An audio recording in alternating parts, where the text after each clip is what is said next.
Hey everyone, welcome to episode 7 of Ferocious Finance, presented by MagicGatheringStrat. As always, I'm your host, Ferociousllama.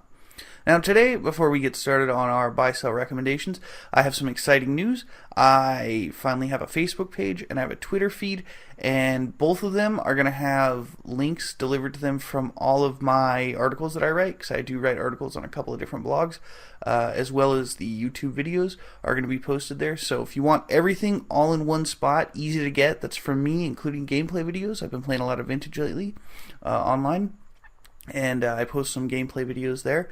Go ahead and check them out. The links are down below in the show notes. And secondly, I wanted to talk about Magic 2015. For whatever reason, it seems like the prices are low. That's kind of the fact of the matter. But why? There's a lot of theory on that about why, and some people are saying because it just doesn't affect the format that much, and that's kind of true, because when you look at the number of cards that are rotating from 2014 to 2015, it's a small percentage of them compared to when Ravnica block rotates out and Khans block rotates in.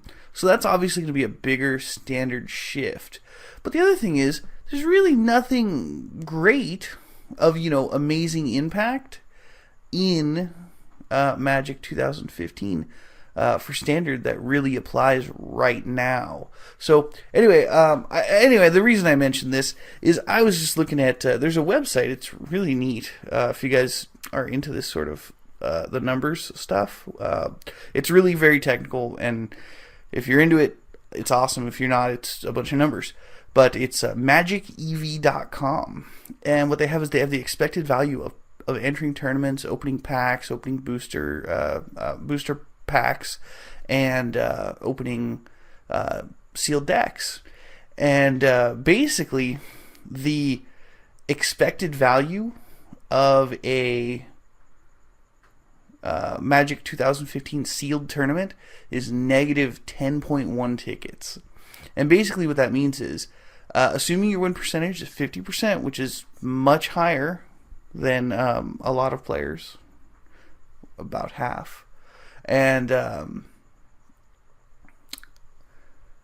so you open the booster, the sealed deck, and your expected value of how much you paid to get into the tournament and paid for product combined, and then you subtract those numbers from your expected prize earnings and the value of the cards.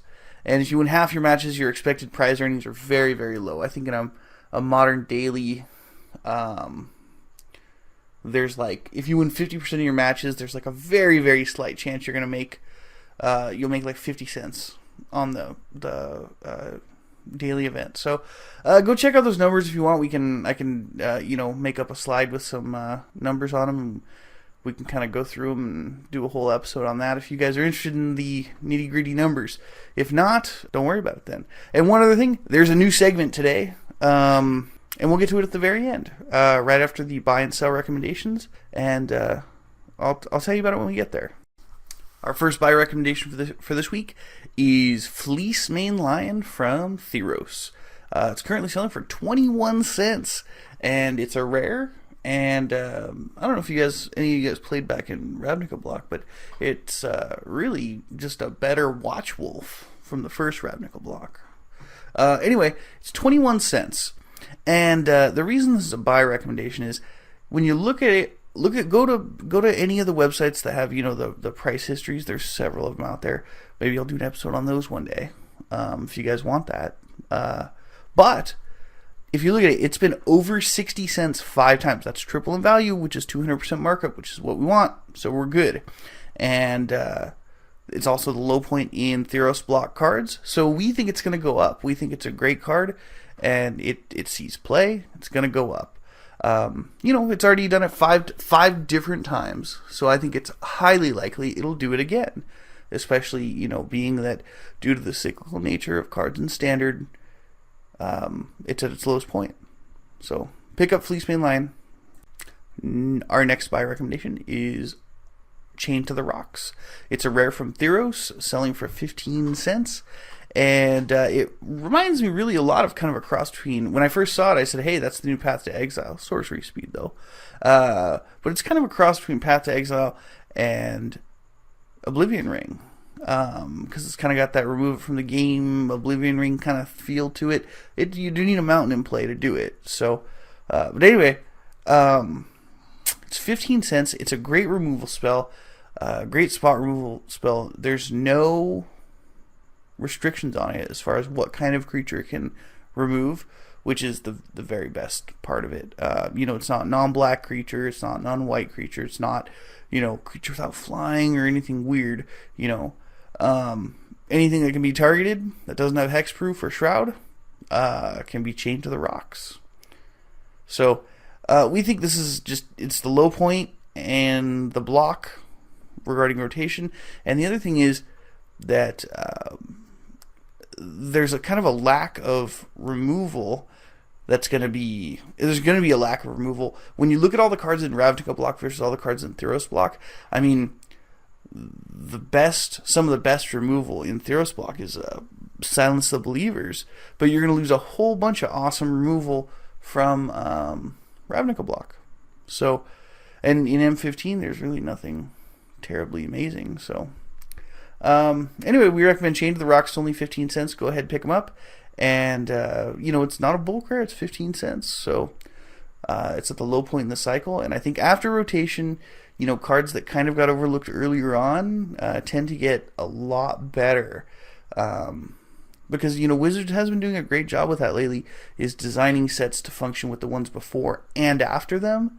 So it's not like, oh, the next set functions well with the previous one, but the previous one doesn't function well with the next one. So, like I've mentioned it before, how back in the old days there was Onslaught block and Mirrodin, and basically the two, there were a few dominant decks in the format. You had Astral Slide in Standard, which was all Onslaught block, and then you had Goblins, which was also all Onslaught block, and then you had Affinity, which was all Mirrodin block. So it's kind of, they're trying to make their stuff play together better, which makes sense, and it makes the game better.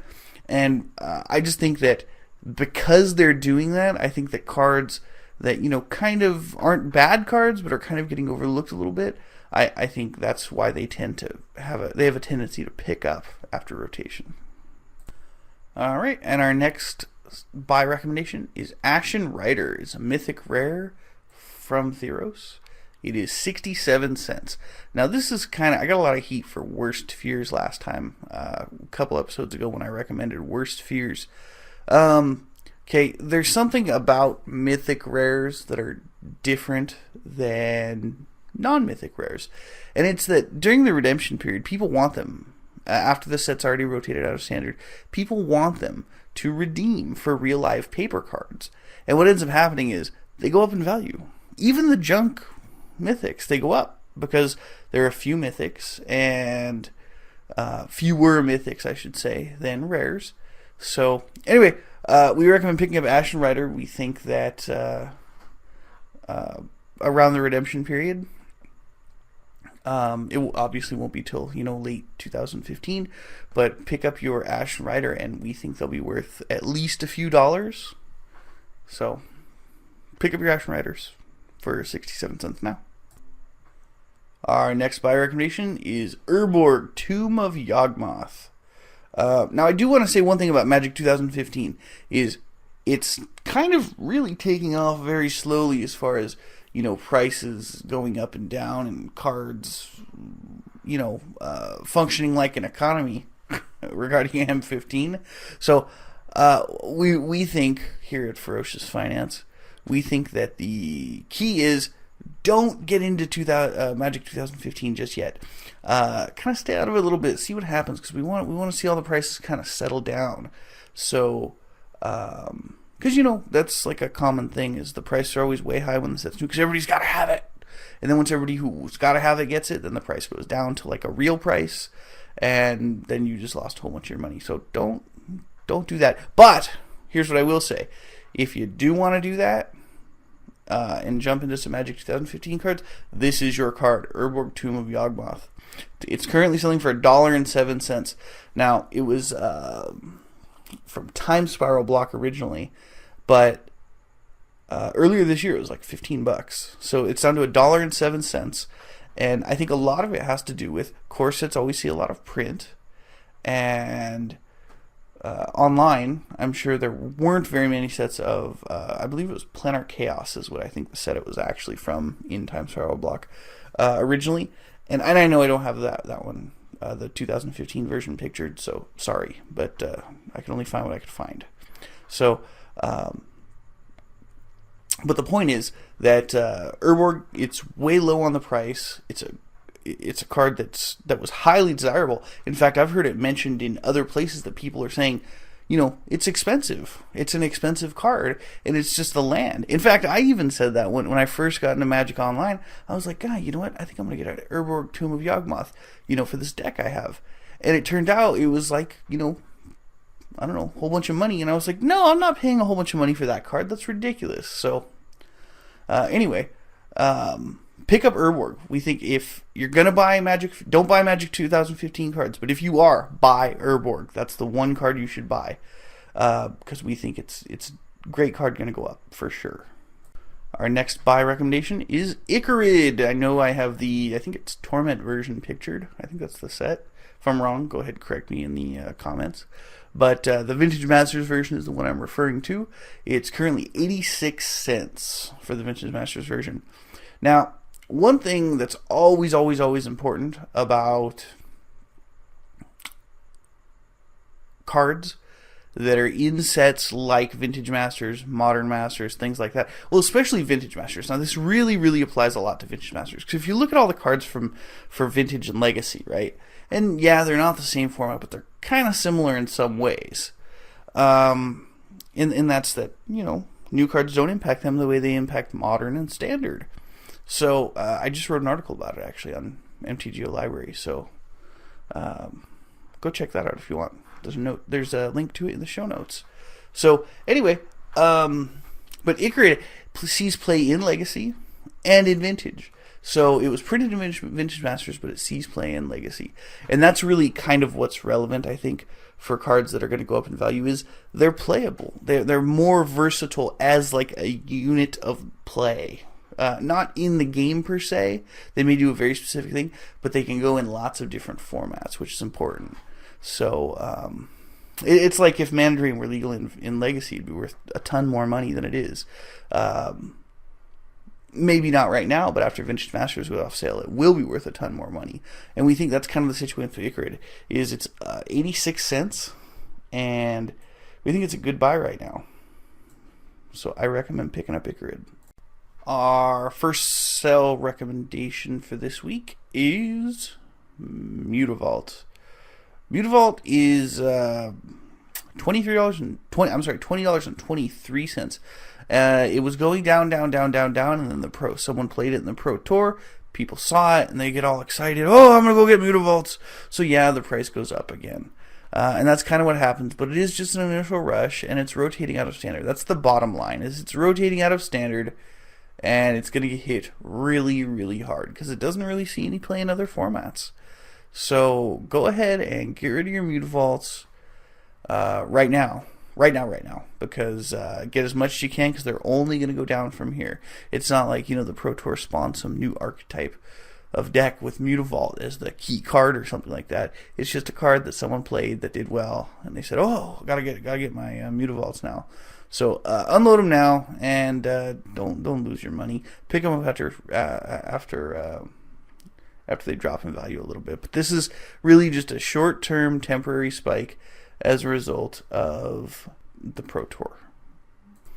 All right, our next sell recommendation is Vraska the Unseen, Planeswalker Mythic Rare from Return to Ravnica. Currently selling for $12.21. The reason we think the prices seems to have spiked up was its awesome play at the Pro Tour.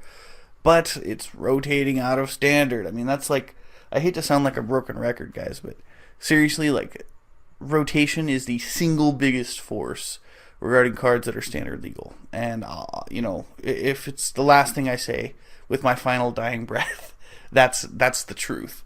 So don't buy into it. No, I gotta get my Vascos now. No. Don't do that. That's ridiculous.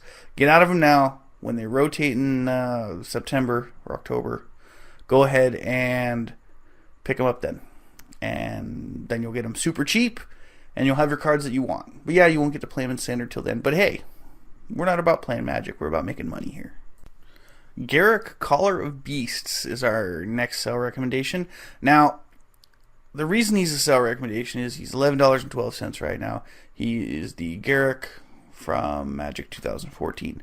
Now, the reason we say sell now and run is look at last year's Garrick from 2013.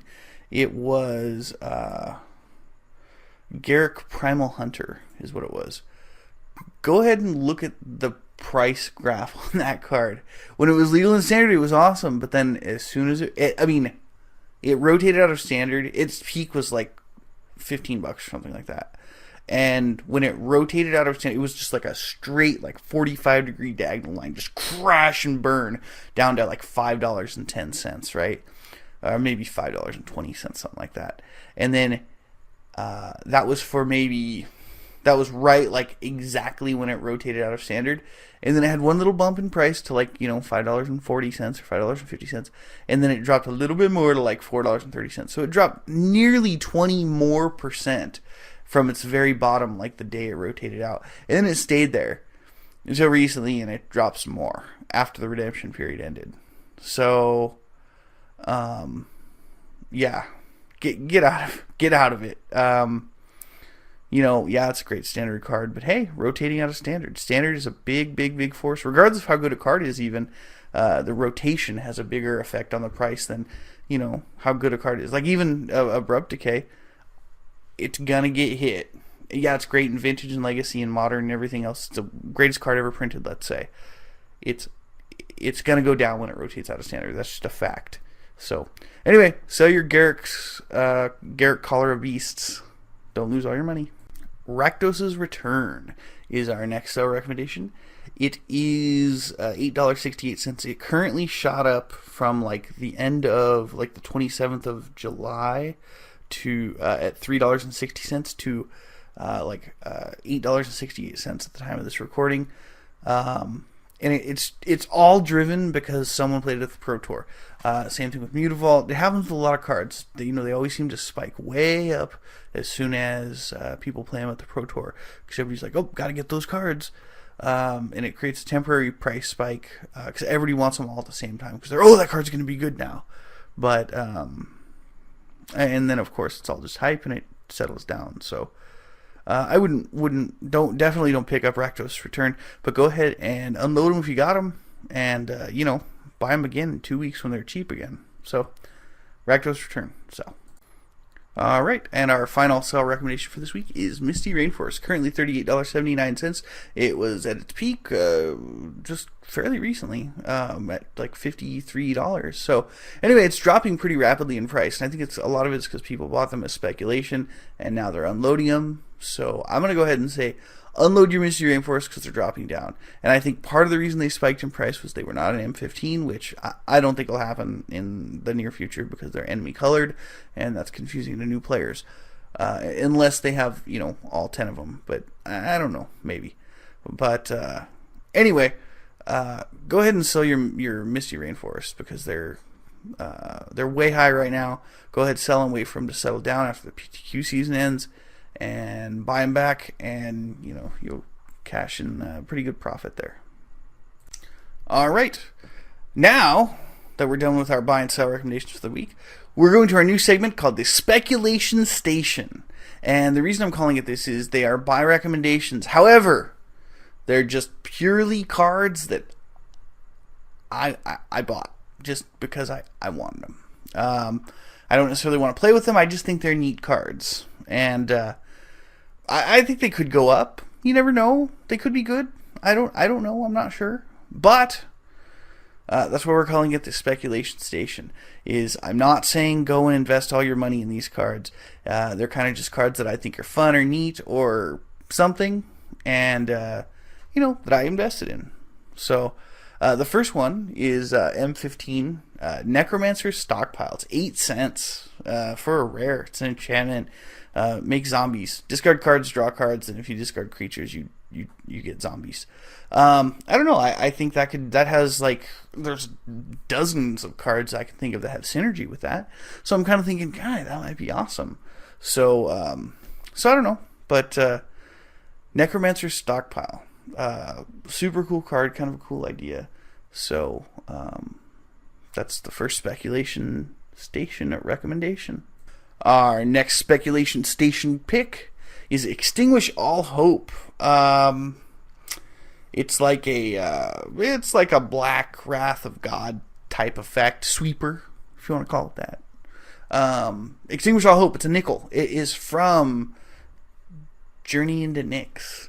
And here's the thing about, and I've talked about it before in previous episodes, about how most of the cards online come from drafts. You know, people don't just show up and buy 36 packs from Wizards of the Coast at MSRP retail price. They want to draft, which is why a lot of people play online, because it's quite popular. Draft's a very popular, thing to do. People enjoy doing it, and Wizards has been doing a good job with their sets lately. But the point of the story is, the reason that I think this card will go up is that it has a very low supply. And it could be good. Could be good. I don't know. But, I don't know. I have a feeling about this card. Of course, these are just the speculation station guesses, so don't tell me, please, like I said on the last card, don't tell me you've invested all your money in it, because that would be bad. Don't do that. Anyway, it's kind of a cool card. I thought it might be neat. Might be a good card. Erebos, God of the Dead. $3.36 currently from Theros Mythic Rare. And he's probably, if you ask me, the best speculation station pick of the week. Only because he's at his all-time low for price, as far as price goes. And he's in Theros block, which is at its low point. So, anyway.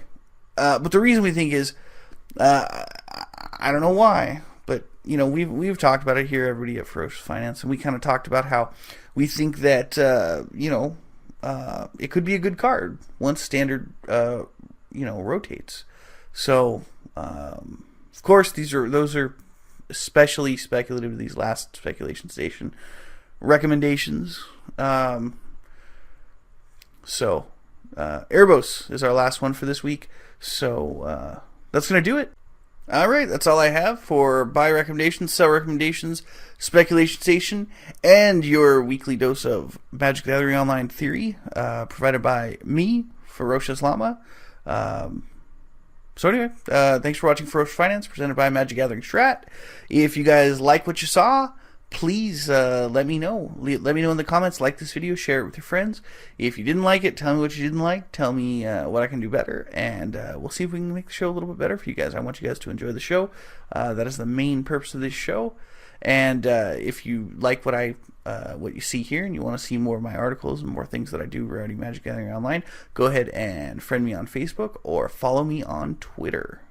Thanks for watching, guys. See you next time.